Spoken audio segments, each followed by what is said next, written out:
greetings. You are never alone. There is only one, and this is not a limitation. You, every sentient being, are one with Source always and without interruption. For you to be separated is impossible. However, by incarnating as a human, each one of you chose to experience separation and amnesia. The separation that you are experiencing is unreal, illusory, and when you awaken, the illusion and all its effects will just dissolve, leaving behind no trace or memory whatsoever. The way lovewards, towards your awakening, is via your daily periods of quiet and stillness within your holy inner sanctuaries, where love waits constantly and most patiently for your invitation for it to embrace you.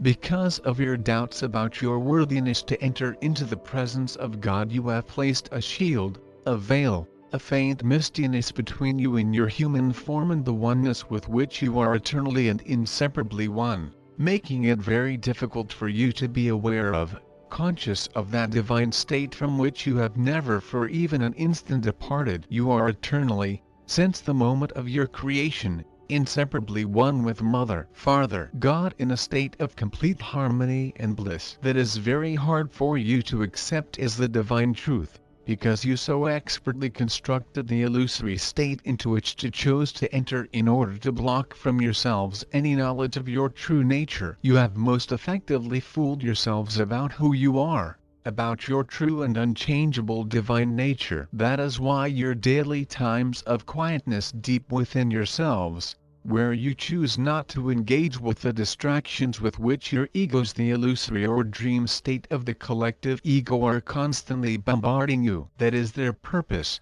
because when you finally choose, as you will, to pay them no attention, they will be no more, and that is something that absolutely terrifies them. The part of you that is in fear is your ego, and it wants desperately to keep you focused on fear, on thoughts of "oh my God, what if?" or "maybe this." I hope not, because your fear guarantees its survival. All you have to do is to face your fear and move beyond it, because you know, deep within yourselves, that there is nothing to fear. Momentary fear can be useful to bring to your attention a threat to your physical bodies right now so that you can circumvent or evade it.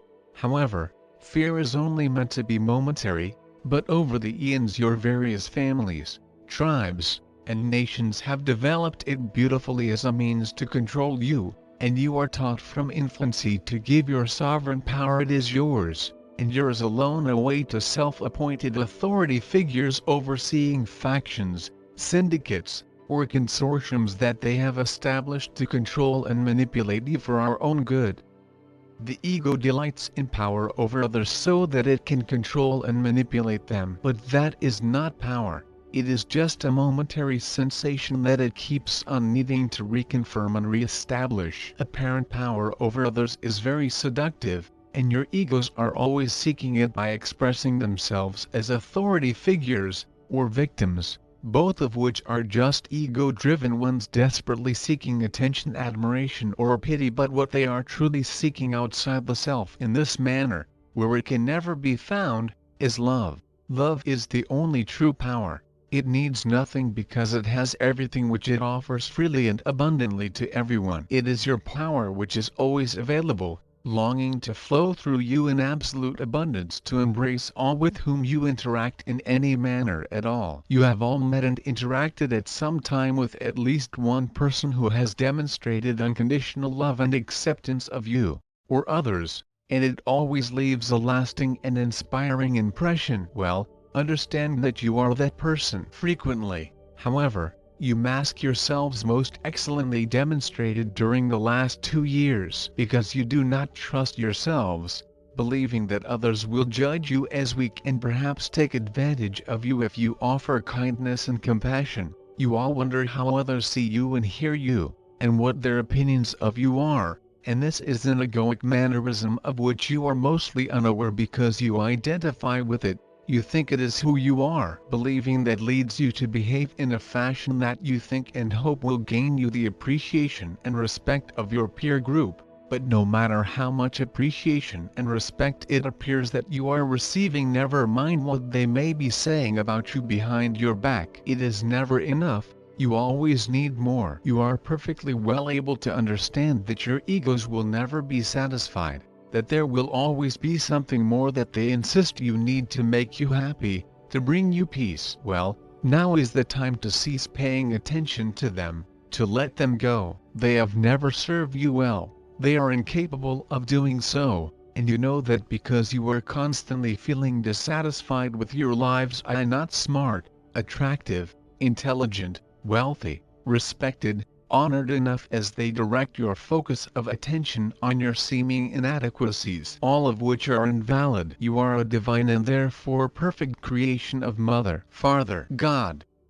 So demonstrate your love, honor, and respect for Mother, Father, God by loving, honoring, and respecting her perfect creations you yourselves. The lesson to learn from being a human in form is that you were created perfect to be just you, no one else, just you. However, your egos keep on suggesting that you should model yourselves on others, truly successful people, others who may in fact be attempting to model themselves on you, because as you can never be good enough. What a totally insane philosophy to attempt to live by. Let go of your egos now. Be yourselves, your true loving, perfect selves. Enjoy life because, as you will find, there is so much about it that is truly enjoyable when you let go of negative self-judgment and doubt. With so very much love, Saul.